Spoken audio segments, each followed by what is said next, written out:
All right, YouTube, how you doing? Welcome back to the channel. It is June 16th. Happy Friday to everyone out there. We have a jam-packed MLB slate to jump into today. Like we always do, we're going to go through each and every game. We'll talk about the games. I'll give you my lean or leans on the games, but all my final plays, what I'm actually going to be rolling with myself, will be in the pinned comments. So if you want to check those out, if you want to jump on board and ride with me, or if you want to fade me, those will be in the pinned comment. I update that throughout the day, so keep an eye on that. Last night was definitely a fadeable night. We go 1 and 2. We had a push. Yohan Moncada does not end up playing. 1 and 2 is not going to kill us, but it is just like leaves a bad taste in your mouth. You know what I mean? You want to bounce back. That's 2 negative nights in a row now, so not exactly what we'd like to see. We're going to bounce back today, though. I'm confident in that. If you believe in us, or if you want some luck on your own plays, go ahead and hit that subscribe button. Hit that like button. It'll bring you some good luck. I'm confident in that today. And before we get into it, let's go ahead and talk about Outlier, guys. Outlier, I've been talking to you guys about it for a while now.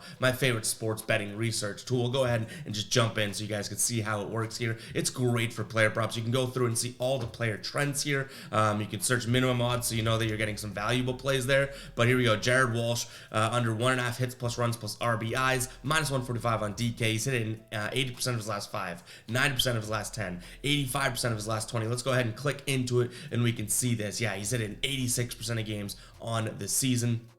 And if you look at how he bats against, the opposing pitcher, you can find Walsh right here. He's batting 119 on the season. He's a stud. Going up against the right, he bats 102. This could definitely be a play that we consider today. If we wanted it to be, we can go ahead and actually just click DraftKings. It's going to pull up a QR code, or we can just continue in browser and it's going to open up DraftKings and find that play for us, and we can just lock it in. It is as simple as that. We don't have to go and dig for this player prop. So definitely go check out Outlier, guys. It is not just for player props. They also have game trends and everything like that as well. You can go and dissect games. 7-day free trial with that link in the description. I'll also put it in the pinned comment for your convenience. But yeah, go ahead and check it out. I know I've been hyping up Outlier on the channel as of late a bunch, but guess what? It's damn worth that, so go check that out.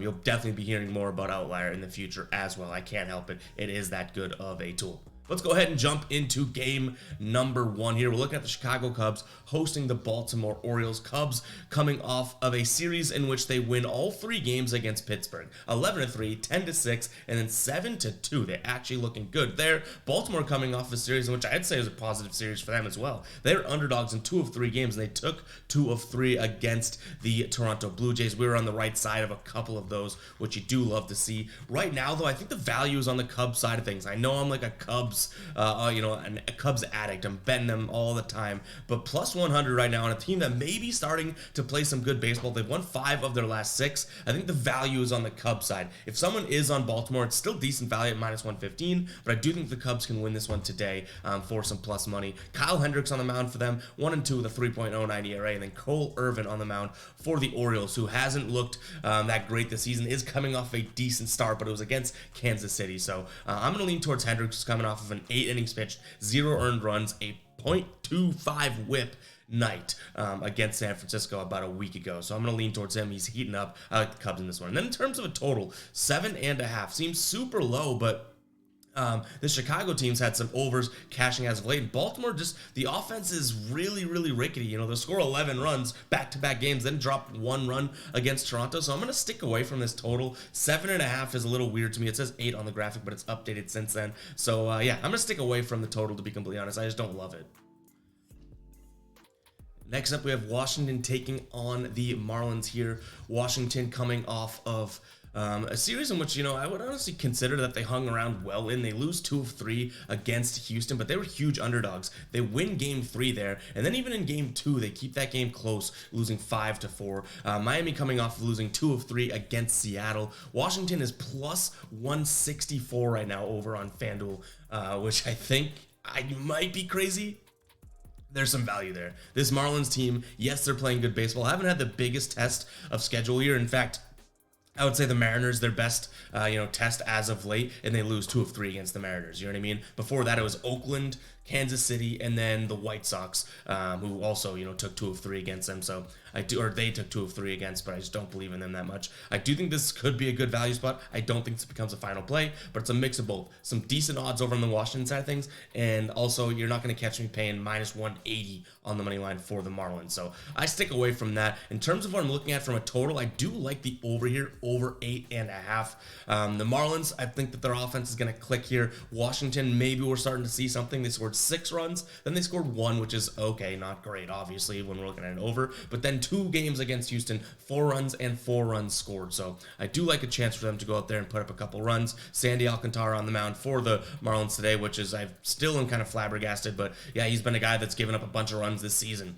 He had coming off of a good start against the White Sox, but again, I'm not really buying into how well they played there. But other than that, he's got a 4.86 ERA, and then Trevor Williams on the mound for the Nationals, he's got a 4+ ERA as well. So I like the over in this game. Is probably going to be my predominant lean.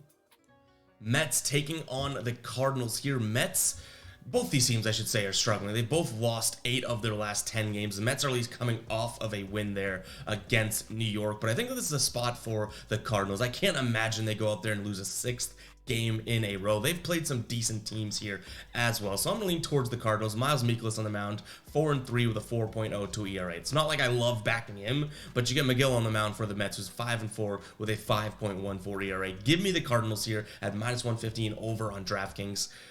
I don't love this series, to be honest, but I do think that this is a good spot for the Cardinals. It does have a strong chance of being a final play. In terms of the total, 9 is where we're sitting at right now. The over is even odds over on DraftKings. I like that. I think that this could be, a 6-5 game. I don't think the pitching is really going to show up here, so I lean towards the over ever so slightly as well. All right, Red Sox, Yankees here. Red Sox, they obviously just played a couple series ago here. Red Sox ended up taking 2 of 3 in that series. Now you have the Yankees as plus 105 dogs on the road against the Red Sox. And I'm looking at that. I'm a Red Sox fan, and I still think that this is a Yankees spot. Yes, they're missing some guys on, in that lineup that would help them score some runs. But the fact that you're getting plus money for this team going up against the Red Sox, who the Red Sox have not been performing whatsoever as of late, I do think is valuable. And then we have a total of 9.5 runs. I think this one goes under. I haven't seen much out of, I guess, either one of these offenses that you could say has been consistent. The Red Sox have scored 6 runs in 2 straight games, so maybe that's there. But yeah, Domingo Germán for the Yankees, maybe he holds it down. Then Tanner Houck has had some good starts this season as well. He's kind of hot and cold here, but coming off of a 6 innings pitch, 2 earned runs, a .6 whip, 6K night against the Yankees last time he pitched. So I do think this is a good spot for an under as well. So give me the Yankees for plus money as well as the under. And now that I'm looking at it, I think we've picked, out of the 4 games we've gone through so far, 3 underdogs, which maybe it's an underdog Friday. I don't know. Rockies taking on the Braves here. Not going to spend too much time on this one. Yesterday, Braves win 8-3. I think this one probably goes just kind of according to plan. Braves may be a parlay piece, but at minus 250, I don't think so. Let me know in the comments if you guys do want a Friday parlay. We'll do like a 3 to 4 legger for maybe like plus 300 odds, something like that. We don't count those towards the record, even if we do hit the big win. But just because we're doing it, parlays are more for fun. If you bet with parlays, you should know you're either betting for the big payoff or the I guess for fun, because straight betting is the profitable way. But let me know in the comments if you guys do want a parlay of the day today, and we'll try and put something together if I see enough of a response for that. But yeah, I'm gonna lean towards the Braves. I also take a peek at the over here just because I think the Braves are gonna score a bunch of runs. But I don't know if any of this makes the final cut unless we're in some sort of a parlay. Before we go any further, guys, I do have to talk to you about Daily Grind Fantasy. I've been talking to you guys about them for a couple weeks now as well, but I've been using this for over a year. It is a great tool. It goes through each and every play on Prize Picks, on Jock Market, No Hustle Advantage, Thrive Fantasy, any of these player prop apps that you might use. If not, go sign up for those. I have links in the description. But it goes through all of the plays that are available over on those and looks at the line they offer, as well as the sportsbooks lines, so all the other popular sportsbooks, and then gives you the sportsbooks odds for all of those plays. So if you had to pick someone, player A over 1.5 total bases, and sportsbooks had that line at 1.5, and it was minus 105, minus 110, minus 115, minus 105 on average, right, of all those popular sportsbooks, versus player B, who's 1.5 bases, and for the over it was minus 140, minus 150, minus 145. Which one would you pick? You got to trust the numbers and go with the play that sportsbooks are juicing, because all the payouts are structured on these player prop sites, right? So it doesn't matter if you put an even play-in, even odds, or a minus 200 play-in. They're all going to count as one player in the slip. This is the way to identify that value, guys. If you don't know what I mean, just go check it out. It is really, really, really a cool tool. You can get a 3-day free trial. Use that link in the description as well as the pinned comment. This is amazing for those prize picks, those no house advantage, underdog fantasy, thrive fantasy, sleeper, all those apps. This is a great tool for that, and that's why I want to bring it to you guys here on the show, because obviously we have Outlier, which is an amazing tool for, I would say, I use for 100% of my individual bets, whether it's a spread play, a run line play, a money line play, total play, or a player prop, right? But then you have DGF, which is great for when you're putting together those slips like on prize picks and the player prop site. So make sure to go check that out, guys. It is well worth it, and you won't be disappointed if you do check it out. I've been using it for a while. If you follow me on Instagram or on TikTok, you guys know that I've been preaching this thing forever now. Rangers taking on Toronto. I think this is going to be a really good series. Two decent pitchers on the mound. Martin Perez on the mound for the Rangers, 6-2 with a 4.67 ERA. Then you have Kevin Gausman. You guys know I like him. 5-3 with a 3.12 ERA. The only issue is both these pitchers are coming off of horrible starts. Kevin Gausman, 4 2/3 last outing, 6 earned runs with a 2.36 WHIP, only 4 Ks. Martin Perez, 3 1/3 pitch, 7 earned runs, a 3.9 WHIP, and 2 K. It's just a little too erratic there for those guys. Before that, obviously they're pitching good here, but I'm going to lean towards the Rangers. I think that they have the better bats cooking right now. Toronto again losing 2 of 3 against Baltimore. I think this Toronto team, like I said earlier in the year, and we kind of predicted it, they did go on their tear. I do think they're due pretty damn soon to go on like a rampage, right? Where they're winning, 8 games in a row or something like that. I don't think it's going to happen just yet. And this Texas team just kind of hit the bottom of the barrel, whereas they were cooking before. But they've played some damn good teams. They go from Tampa Bay to the Angels, who the Angels played really well there. So I think this Texas team does kind of bounce back and uses what they've gone through as of late to kind of, set the fire here and win this one here. And the fact that you're getting plus 120 odds, I can't say that that's not impacting my decision either. You're getting a really good team at those odds. So hopefully Martin Perez has a decent night, because he's going up against a very good pitcher. So we're going to have to keep that Blue Jays offense down if the Rangers are going to be able to take this win. And then in terms of the total, like I just said, we're going to have to keep that Blue Jays offense down if the Rangers want a win, because this Rangers team, I think, is going to give us 4 runs today, against Gausman, which is a lot against him. But the total sitting at 9. I'm going to look at the under, because I think this one is like a 4-3, 4-2 type win for the Rangers. All right, Milwaukee taking on Pittsburgh, 2 teams that have been struggling as of late. I do like Milwaukee in this spot. Pittsburgh, like I said, lost 3 in a row against Chicago there. Milwaukee has lost 6 in a row. They've lost 7 of their last 10 games, and they got swept by Oakland of all teams. I feel this is a get-right series for them, a get-right spot for them. Julio Teheran on the mound. He's 1-2 with a 1.48 ERA. Mitch Keller on the mound for the Pirates here. Both these guys pitching well. I think Mitch Keller had a bad start, like 2 starts ago? But other than that, he's coming off a game against the Mets, which he had 7 innings pitched, 1 earned run, 0.5, 7 Ks, which is great. But Teheran's coming off a game, 7 innings pitched, 1 earned run, 1 whip with 6 Ks. So hopefully he does that again there. I do think the Milwaukee bats just maybe come a little bit more alive than they have been as of late. More like I think that last game in Oakland, they scored 6 runs. Then Minnesota, they had a decent scoring game, but other than that, it's been like 1, 2, 3 runs scored. Give us 4 to 5 runs today against Mitch Keller, and I think we walk away with a win here. In terms of the total, 9 runs. Pittsburgh, they're literally going, 1 to 3 runs. They do have a 6-run game in there in that Cubs series, but man, that offense has been low. I can't help but lean towards the under. It kind of goes against what I just said, that the Milwaukee bats are going to come alive. But, if I treat these as 2 individual and independent bets here, both these offenses have been inconsistent, so I do lean towards the under. I'm not going to bet on both of these teams showing up. If anything, I'm going to hope that one of them does, and I hope it's Milwaukee, but I cannot guarantee that both these offenses are going to show up. All right, Angels taking on the Royals here. Angels are only minus 155 on DraftKings right now. I think that is where the value is. Sandoval on the mound for them. I do not hate that whatsoever. This Royals team, obviously really bad. They've lost 9 straight games. They are keeping games close here, so I wouldn't consider LA on the run line, but I do like them. They've won 8 of their last 10 games straight out. I like them on the money line here. In terms of a total 9.5 runs, seems way too high for me. Unless the Angels going to go up there and score 8 runs, I don't think this one cashes the over, easily. So I'm going to lean towards the under here as well. All right, we're going to skip by this one because we don't have any information on the Tigers side of things. We don't have any odds as well. So once we know pitcher, we'll have an idea there. But Joe Ryan on the mound for the Twins. I'm going to lean towards the Twins, but I have a feeling they're going to be heavy favorites. So if anything comes of this game, keep an eye on the pinned comment.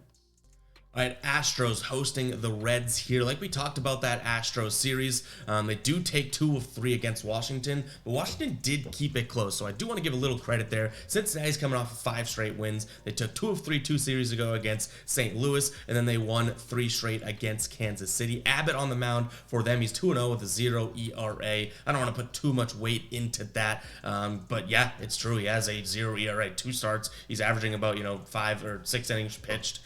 His whips down there, but I don't want to put too much weight into it. JP France on the mound for the Astros. I like him. 2-1 with a 3.54 ERA. Astros are minus 180 in this one. If they were minus 1, this is, I guess, is going to paint a picture that may be confusing, but it is where my head's at on this game, so I want to keep it transparent. If the Astros are around minus 160, I'd consider them. I'd consider them paying even a little bit of juice. But minus 180 is too much there, especially against the Reds team that's actually been playing pretty good baseball. So for plus 164, that's where my lean would go, because that's where the ROI, that's where the investment, sort of idea here on the Reds could come out and actually pay a benefit here. If you take the Astros at minus 180 and they go ahead, in which they will definitely could lose this game, you're just kind of throwing away money there for a game in which you probably wouldn't have made that much money if they won anyways. You know what I mean? So I do look at the value side of things. It's the Reds. If it was better odds, I'd lean towards the Astros because I do think they have a good chance to win this game.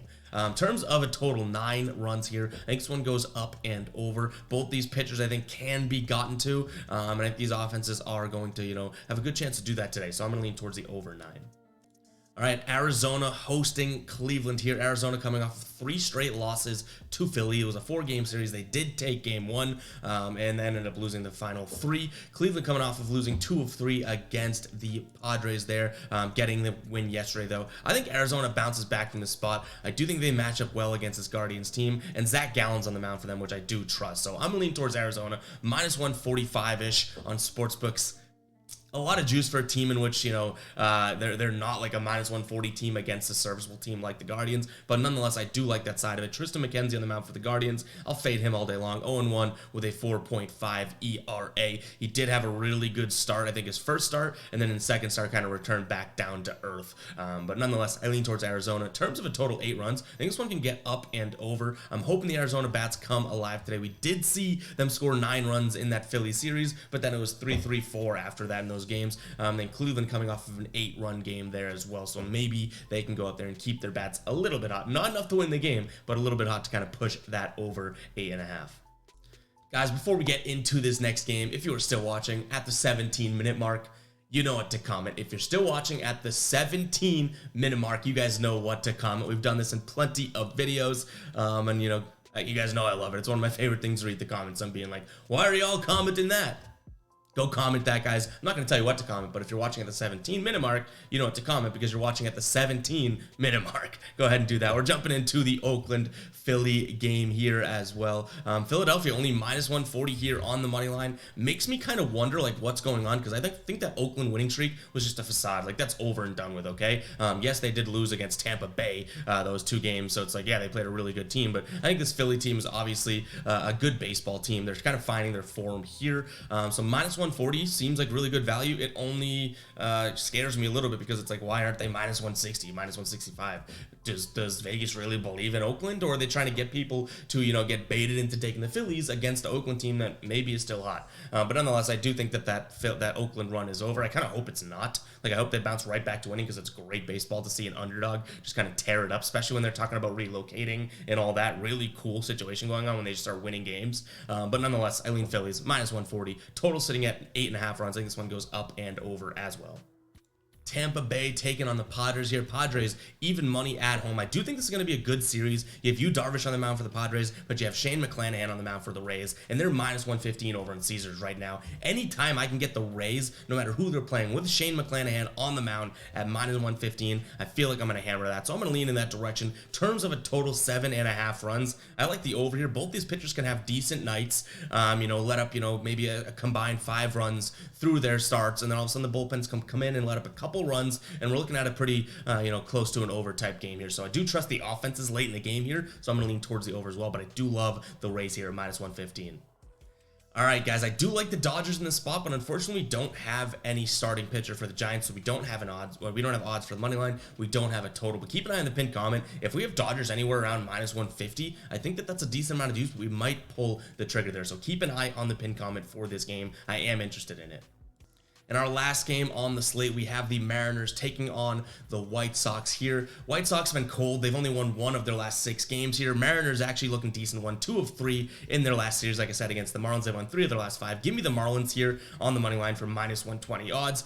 Brian Woo on the mound for them today. He didn't look all that great in his last start, or in his it just hasn't looked all that great altogether.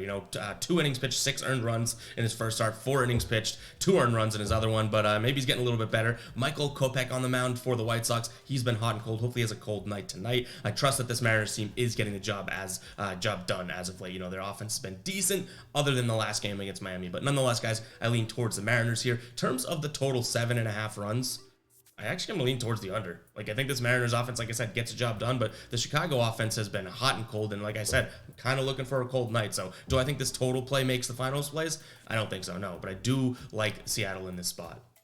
And guys, that is going to wrap it up for today's video. Hope you guys did enjoy. If you did, hit that like button, hit that subscribe button, and we'll catch you guys in the next video, all right? Peace out.